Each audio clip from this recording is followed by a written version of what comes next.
जय हिंद दोस्तों। हम लोग आज एक इम्पॉर्टेंट टॉपिक पर डिस्कस करेंगे जो आपके एग्जाम के लिए बहुत ही लाभप्रद होगा। ओके, और यह टॉपिक है आधुनिक भारत यानी मॉडर्न इंडिया का जो इम्पॉर्टेंट टॉपिक है। यहाँ से हमेशा प्रश्न आपसे पूछे जाते हैं, तो आपके एग्जाम को ध्यान में रखते हुए हमने जहाँ जहाँ से क्वेश्चंस पूछा जाता है, खास करके मॉडर्न इंडिया यानी आधुनिक भारत, इसके अलावा मिडिवल इंडिया, एंशियंट इंडिया या के से संबंधित जो भी इम्पॉर्टेंट टॉपिक है जहां से हर बार प्रश्न पूछे जाते हैं, उन सभी टॉपिकों पर हम डिस्कशन करा देंगे। ओके, तो आइए हम लोग प्रारंभ करते हैं इस मॉडर्न इंडिया के इम्पॉर्टेंट टॉपिक पर, और इसके बाद भी आप लोगों को हम जो भी टॉपिक आप कहेंगे क्लास लेते रहेंगे। साथ आप लोग जुड़े रहिए। और हालांकि YouTube पर तो बहुत से टीचर अनगिनत टीचर आ गए हैं, पढ़ाते हैं, अच्छी बात है और पढ़ाना भी चाहिए। लेकिन हम किसी ऐप के द्वारा आपसे यह नहीं कहेंगे, जैसे अन्य लोग कहते हैं कि ये डेमो देख लीजिए और फिर आकर के हमारे ऐप पर ये देख लीजिए, क्लास देख लीजिए और इसके बाद इतने का पैकेज है, पेमेंट करिए तब आपको क्लास मिलेगा। यहाँ पर YouTube पर एकदम फ्री क्लास मैं आप लोगों को दूंगा और बहुत अच्छा क्लास, कंटेंट बहुत ही अच्छा, टॉप का, एकदम फ्री, अखंड भारत, अखंड ज्ञान का प्रचार प्रसार। तो आइए आप लोग जुड़िए और फिर अधिक से अधिक लाभ लीजिए, सफल होइए और आगे बढ़िए। ओके, तो आइए इस टॉपिक पर हम लोग डिस्कशन करते हैं। यह टॉपिक बहुत ही इंपॉर्टेंट है और एग्जाम में कहीं न कहीं प्रश्न पूछे ही जाते हैं। यह टॉपिक है मॉडर्न इंडिया का, आधुनिक भारत का गवर्नर जनरल और वायसराय से संबंधित एक प्रश्न आपसे, एक दो प्रश्न हमेशा पूछा जाता है सभी परीक्षाओं में। ओके, चाहे वह किसी भी लेवल का एग्जाम हो। तो यहाँ पर गवर्नर जनरल और वायसराय से संबंधित प्रश्न प्रारंभ करने से पहले इस बात पर हम लोग जरूर डिस्कशन कर लें, थोड़ा सा बेसिक बातें हैं, एग्जाम के लिए भी इम्पॉर्टेंट है और नॉलेजेबल भी है, ज्ञान के लिए भी बहुत जरूरी है कि हम लोग प्राचीन एंशियंट हिस्ट्री, ओके, और मिडिवल हिस्ट्री में भी हम लोग राज्यपाल, गवर्नर शब्द का उल्लेख कई बार देखे हैं। लेकिन मॉडर्न इंडिया में जो गवर्नर जनरल और वायसराय का पद है, यह एकदम आधुनिक है। क्यों आधुनिक है? क्योंकि आधुनिक ज्ञान विज्ञान के साथ भारत में आया और इसे लाने वाले ब्रिटिश थे। ओके, यानी ब्रिटेन के लोग थे, इंग्लैंड के लोग थे, जो जिनका ज्ञान विज्ञान काफी उच्च था। ओके, तो आइए हम लोग प्रारंभ करते हैं कि आधुनिक भारत में पहला पॉइंट क्या है कि आधुनिक भारत का प्रारंभ हम लोग कहाँ से मानते हैं कि जब विदेशों यानी यूरोपीय व्यापारियों का भारत में आगमन हुआ। पहला पॉइंट। अब विदेशी व्यापारी तो कई लोग थे, अंग्रेज भी आए, डच भी आए, ओके, पुर्तगाली भी आए, फ्रांसीसी भी आए, डेनिश, डेनमार्क के भी आए। लेकिन इसमें सबसे इंपॉर्टेंट जो भारतीय राजनीति में इंटर्न किए यानी प्रवेश पाए, वह थे ब्रिटिश ईस्ट इंडिया कंपनी, या फिर आप कह लीजिए अंग्रेज थे, और वह भी ब्रिटेन के थे। तो यहाँ पर सबसे इंपॉर्टेंट पॉइंट है कि गवर्नर जनरल और वायसराय पहुंचने से पहले थोड़ा सा, हालांकि जब यूरोपीय व्यापारियों का भारत आगमन हम लोग देखेंगे तो वहां पर हम डिटेल आप लोगों को पढ़ाएंगे, लेकिन यहाँ पर सिर्फ इतना ही जान लेना है कि भारत में यूरोपीय कंपनियां जो व्यापार करने आई, उसमें सफल इंग्लैंड के ही यानी ब्रिटेन के ही अंग्रेज व्यापारी थे, यानी ब्रिटिश व्यापारी थे। तो यहाँ पर सबसे इंपॉर्टेंट बात यह है कि ब्रिटिश ईस्ट इंडिया कंपनी की स्थापना कब हुई? तो 1600 में हुई थी। यहाँ से भी प्रश्न पूछे जाते हैं। और मंथ की बात है तो दिसंबर 1600, और डेट की बात है तो 31 दिसंबर, ओके, यानी 31 दिसंबर 1600 को ईस्ट इंडिया कंपनी की स्थापना होती है। कहाँ होती है? लंदन में, यानी ब्रिटेन में। ओके, और उस समय वहां की जो क्राउन थे यानी रानी थी, एलिजाबेथ थी। तो एलिजाबेथ फर्स्ट थी। एलिजाबेथ फर्स्ट के समय में ईस्ट इंडिया कंपनी की स्थापना हुई थी। पहला प्रश्न ये हो गया। दूसरा प्रश्न ये पूछा जाता है आपसे कि जब ईस्ट इंडिया कंपनी की स्थापना हुई तो उस समय भारत में कौन बादशाह थे या शासक थे? तो भारत में मुगल सत्ता चल रही थी, यानी मुगल बादशाहों का काल चल रहा था, और उसमें सबसे ग्रेट यानी महान, जो शक्तिशाली, पावरफुल जो बादशाह था, वह था अकबर। इसीलिए उसे अकबर दी ग्रेट कहते हैं, कोई बात नहीं है। लेकिन आपके एग्जाम का जो पॉइंट है वह है क्या कि भारत में जो शासक थे वह मुगल बादशाह अकबर था। तो 2 पॉइंट हो गया। ईस्ट इंडिया कंपनी की स्थापना तो 31 दिसंबर 1600 ईस्वी को हुई। उस समय इंग्लैंड की महारानी एलिजाबेथ थी और भारत के जो शासक थे यानी राजा थे वह अकबर थे। ओके, तो यह 3 प्रश्न आपका यहाँ क्लियर हुआ। अब आगे हम लोग बढ़ते हैं कि 1600 ईस्वी में जिस ईस्ट इंडिया कंपनी की स्थापना हुई तो भारत में लगभग, अब हमें गवर्नर और गवर्नर जनरल पहुंचना है, तो लगभग 150 वर्षों तक वह व्यापार किए। यानी प्रारंभ में उनका व्यापार ही करना उद्देश्य था और पैसा कमाना था, यानी लाभ कमाना था। ओके, और अपने देश वापस चले जाना था। लेकिन 150 वर्ष का मतलब हो गया कि 1600 और 100 वर्ष 1700 और 50 और जोड़ दीजिए तो 1750। 150 वर्षों के पश्चात धीरे धीरे बंगाल के क्षेत्रों से भारतीय राजनीति में प्रवेश करने लगे, इंटर करना प्रारंभ किए। ओके, और फिर वहां पर एक युद्ध होता है जो बंगाल के क्षेत्रों में इनकी एंट्री करा देता है। तो बहुत इंपॉर्टेंट है। हालांकि जो युद्ध हम लोग आप लोगों को पढ़ाएंगे ईस्ट इंडिया कंपनी, तो उसमें डिटेल हम देखेंगे। लेकिन यहाँ पर गवर्नर जनरल पहुंचना है, तब भी फिर भी हम लोग डिस्कशन जरूर करेंगे, क्योंकि एग्जाम के लिए भी यह इंपॉर्टेंट पॉइंट है और फिर आपके लिए नॉलेजेबल भी है, क्योंकि तथ्य भी दिमाग में बैठना चाहिए, क्योंकि समझने में भी आसानी होगी। तो एक युद्ध होता है प्लासी का युद्ध। प्लासी का युद्ध 1757 में होता है। ओके, तो 23 जून 1757 को बंगाल में भागीरथी नदी के किनारे प्लासी नामक स्थान पर एक युद्ध था। प्लासी इसलिए कि वहां पर प्लास के बाग थे। ओके, और प्लास के बाग थे, और आप लोग जानते हैं कि प्लास के फूल को टेसू बोलते हैं और उससे रंग कलर बनाए जाते हैं, नेचुरल कलर। ओके, तो प्राकृतिक रंग, तो उसी बाग में उसी स्थान पर युद्ध हुआ था, इसीलिए प्लासी का युद्ध नाम पड़ गया और उसी के नाम पर वहां पर विलेज भी था प्लासी। ओके, तो भागीरथी नदी के किनारे युद्ध हुआ। उस समय बंगाल का नवाब सिराजुद्दौला था और अंग्रेजों की तरफ से रॉबर्ट क्लाइव था युद्ध का नेतृत्व। तो वहां पर अब युद्ध, प्लासी का युद्ध अलग से हम लोग डिटेल पढ़ेंगे, लेकिन इतना जान लीजिए कि बंगाल का नवाब सिराजुद्दौला पराजित हुआ और फिर वहीं से बंगाल में के क्षेत्रों पर, यानी प्लासी क्या किया कि प्लासी का युद्ध क्या किया कि अंग्रेजों के लिए बड़ा इंपॉर्टेंट साबित हुआ और भारतीय राजनीति के लिए या बंगाल के नवाब के लिए बड़ा ही यह दुखद रहा। दुखद कैसे रहा कि बंगाल के नवाब का जो शक्ति था वह समाप्त हो गया और बंगाल में अब अंग्रेजों की शक्ति स्थापित हो गई। अंग्रेजों की शक्ति 1757 में स्थापित हो गई।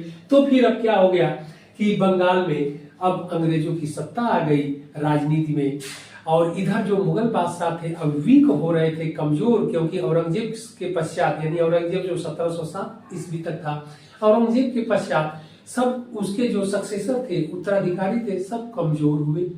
इसलिए अंग्रेज अपनी शक्ति बढ़ाते गए। ओके, तो प्लासी के युद्ध के पश्चात बंगाल में गवर्नर नियुक्त किया गया कंपनी की ओर से और वह बंगाल का प्रथम गवर्नर बना लॉर्ड क्लाइव। ओके, तो पहले पॉइंट पर हम लोग आ गए कि बंगाल का प्रथम गवर्नर लॉर्ड क्लाइव बना जून 1757 से फरवरी 1760 तक रहा। तो यह ईस्ट इंडिया कंपनी की ओर से पहला गवर्नर नियुक्त हुआ लॉर्ड क्लाइव। आगे अब हम लोग बढ़ते हैं, इसके बाद आगे बढ़ते हैं बंगाल का अंतिम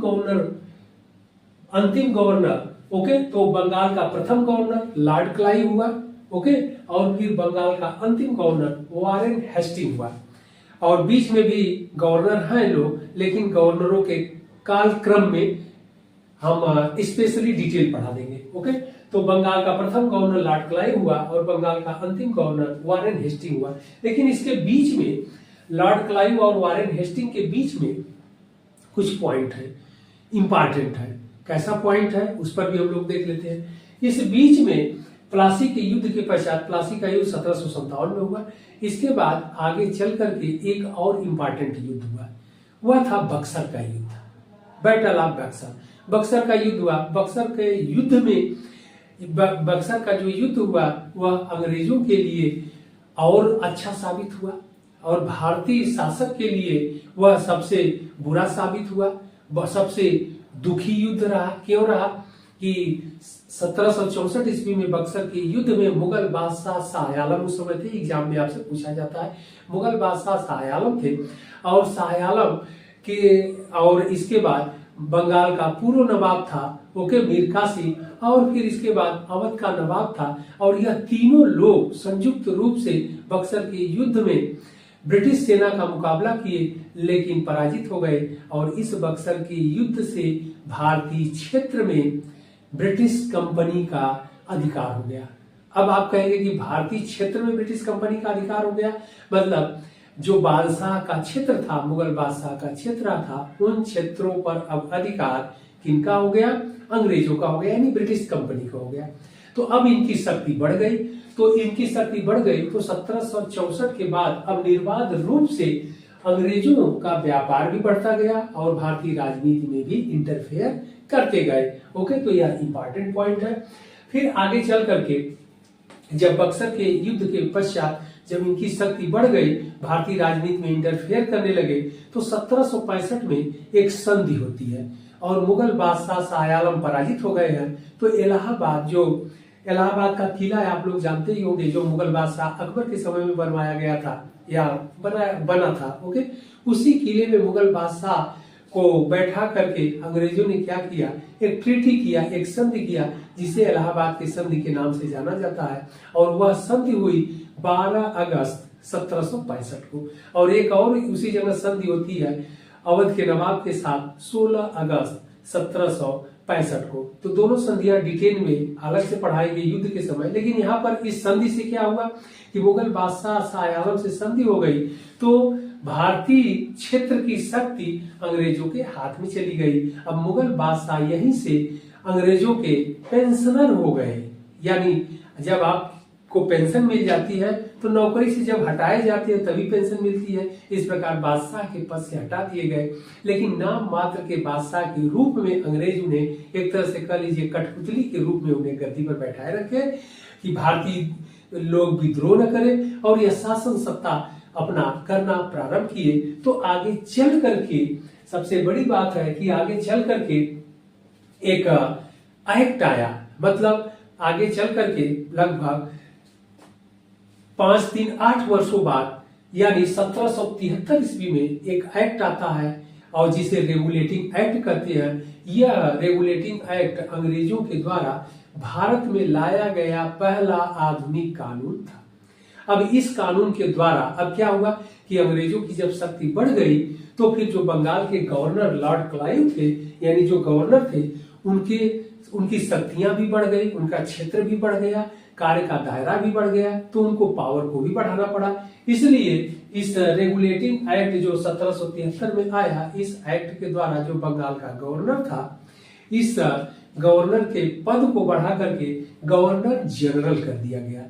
इसीलिए बंगाल का प्रथम गवर्नर लॉर्ड क्लाइव और बंगाल का अंतिम गवर्नर वारेन हेस्टिंग।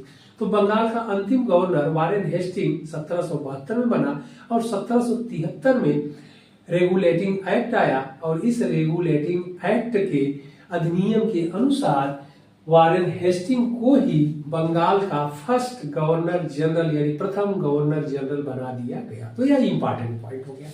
ओके, यानी वारेन हेस्टिंग बंगाल का अंतिम गवर्नर भी था, और इसी को रेगुलेटिंग एक्ट के पश्चात अधिनियम के द्वारा इसे बंगाल का प्रथम गवर्नर जनरल भी बना दिया गया। तो यह 3 पर आ गए हम लोग। पहला बंगाल का प्रथम गवर्नर जनरल लॉर्ड क्लाइव हो गया। अब आपके समझ में आ जाना चाहिए एग्जाम का प्रश्न। बंगाल का अंतिम गवर्नर वारेन हेस्टिंग हो गया। ओके, और इसके बाद बंगाल का प्रथम गवर्नर जनरल यानी अब वारेन हेस्टिंग हो गया, क्योंकि अंतिम गवर्नर था और उसी को गवर्नर जनरल के पद पर नियुक्ति उसकी कर दी गई। ओके, अब आगे बढ़ते हैं। बंगाल का अंतिम गवर्नर जनरल, तो बंगाल के अंतिम गवर्नर जनरल, यह भी आपसे एग्जाम में बहुत कई बार पूछा गया है कि बंगाल का अंतिम गवर्नर जनरल कौन था, तो लॉर्ड विलियम बेंटिंग। तो लॉर्ड विलियम बेंटिंग बंगाल का अंतिम गवर्नर जनरल था, और यह इसका शासनकाल जो था 1828 से 1833 तक। तो 1828 से 1833 तक यह अंतिम गवर्नर जनरल के रूप में था। कहाँ के? बंगाल के। लेकिन आगे चल करके भारत का प्रथम गवर्नर जनरल भी यही बना, लॉर्ड विलियम बेंटिंक। तो लॉर्ड विलियम बेंटिंक को आगे चल करके जब कंपनी का क्षेत्र विस्तार और पावर भारत में बढ़ गया तो सत्ता दिल्ली तक अधिकार कर लिए। तो फिर जो बंगाल का जो गवर्नर जनरल था, इसके शक्ति को बढ़ा करके अब इसके स्थान पर भारत का गवर्नर जनरल कर दिया गया। तो भारत का प्रथम governor general Lord William Bentinck को ही बनाया गया। अब अगला इंपॉर्टेंट एग्जाम का पॉइंट देख लिया जाए कि बंगाल का अंतिम governor general Lord William Bentinck था। तो 1833 में यानी 1833 का एक्ट आया, अधिनियम आया। इस अधिनियम में यह व्यवस्था की गई कि अब बंगाल का जो गवर्नर जनरल होगा अब उसे भारत का गवर्नर जनरल बना दिया जाएगा। और इसी अधिनियम के द्वारा यानी 1833 के अधिनियम के द्वारा, ध्यान रखिएगा एग्जाम का को प्रश्न है, 1833 के अधिनियम के द्वारा बंगाल के गवर्नर जनरल को भारत का गवर्नर जनरल बना दिया गया। तो यहाँ पर हम लोग लिखते हैं कि भारत का इस प्रकार बना दिया गया। तो उस पद पर लॉर्ड विलियम बेंटिंक की ही नियुक्ति की गई। ओके, तो इस प्रकार अंतिम बंगाल के governor general Lord William Bentinck.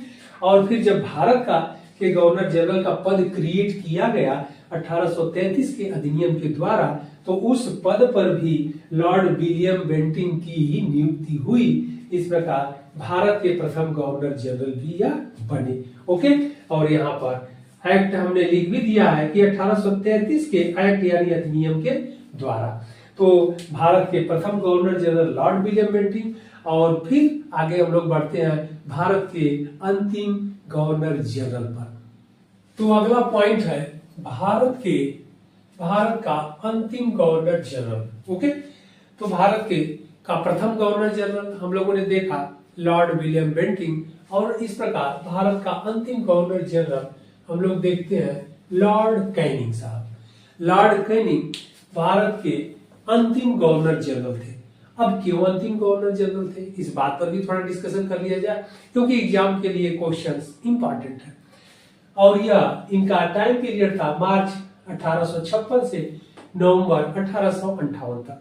Okay, तो यह भारत के अंतिम गवर्नर जनरल थे। एग्जाम में आपसे पूछा जाता है। लेकिन सबसे बड़ी बात यह है कि 1857 का एक टाइम पीरियड है जिसे आप इतिहास में पढ़ते हैं, 1857 का विद्रोह।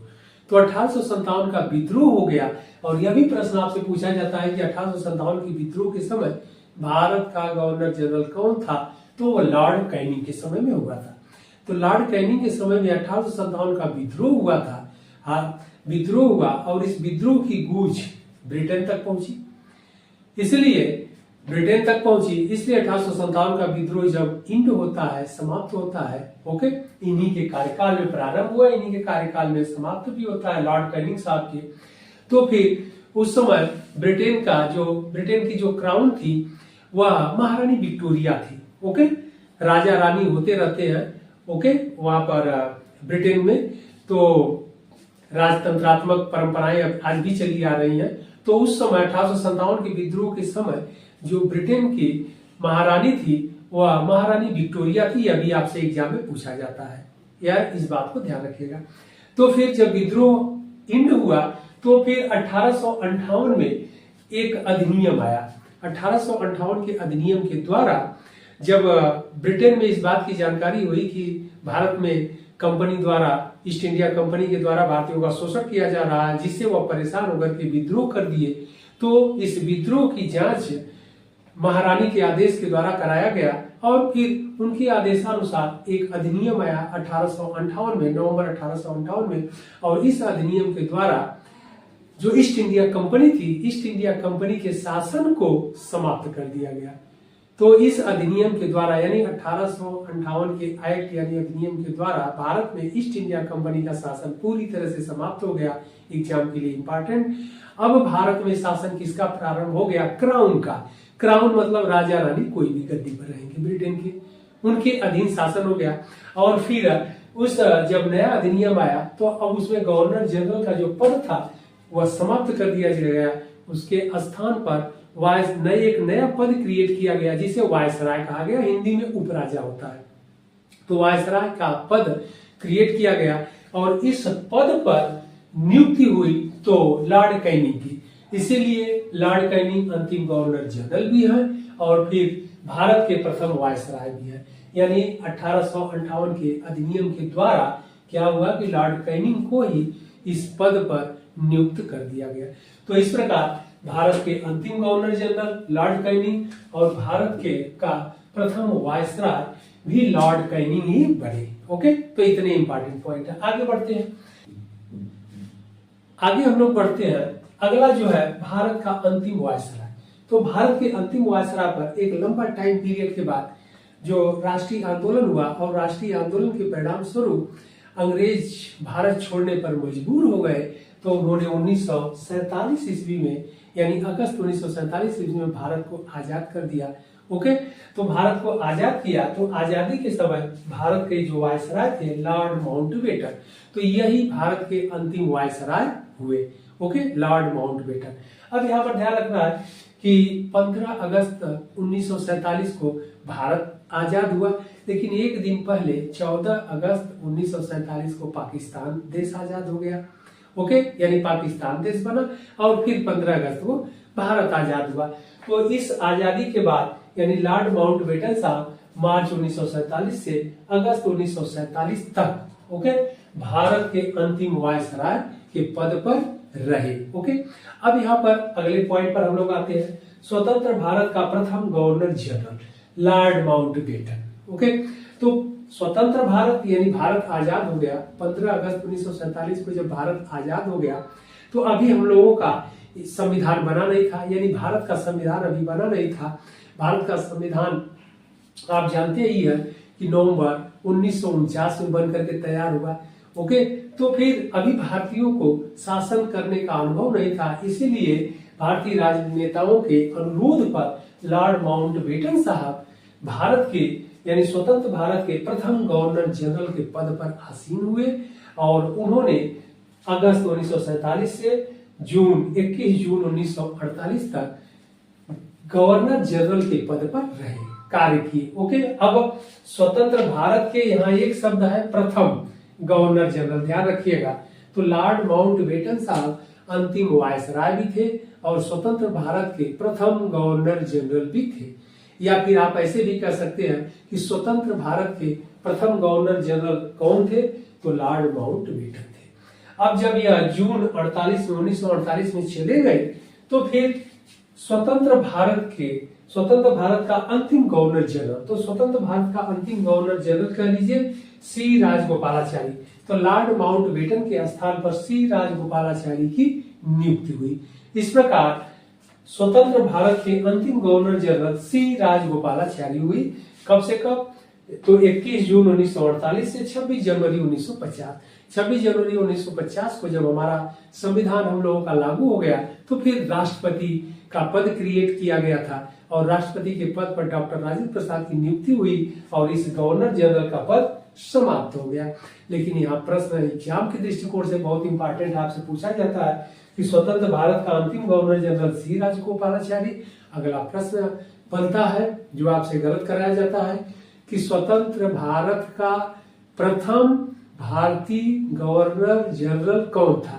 प्रथम भारतीय शब्द लगाया जाता है तो प्रथम भारतीय गवर्नर जनरल रहेगा, तब फिर आपको का आंसर सी राजगोपालाचारी होगा, क्योंकि प्रथम गवर्नर जनरल लॉर्ड माउंटबेटन थे, ये भारतीय नहीं थे अपितु अंग्रेज थे।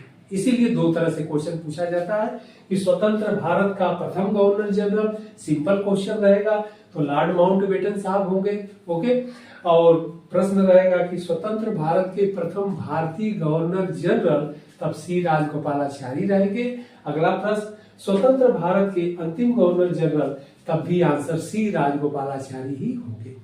तो यह हम लोगों ने देखा, बड़ा इंपॉर्टेंट है। यहाँ से क्वेश्चन हमेशा आपसे एग्जाम में पूछा जाता है कि आधुनिक भारत में जो ब्रिटेन यानी अंग्रेज भारत में आए तो गवर्नर जनरल और वायसराय, ओके, और फिर गवर्नर जनरल का जो यह पद था क्रिएट किया गया, कब कब किया गया, किस अधिनियम के द्वारा किया गया, तो यह हम लोगों ने डिस्कशन कर लिया। तो यह बहुत ही इंपॉर्टेंट है, आप लोग इन पॉइंट्स को नोट कर लीजिएगा, एग्जाम के लिए बहुत ही इंपॉर्टेंट है। फिर इसी तरह इंपॉर्टेंट टॉपिक के साथ हम लोग मिलते हैं अगले सेशन में।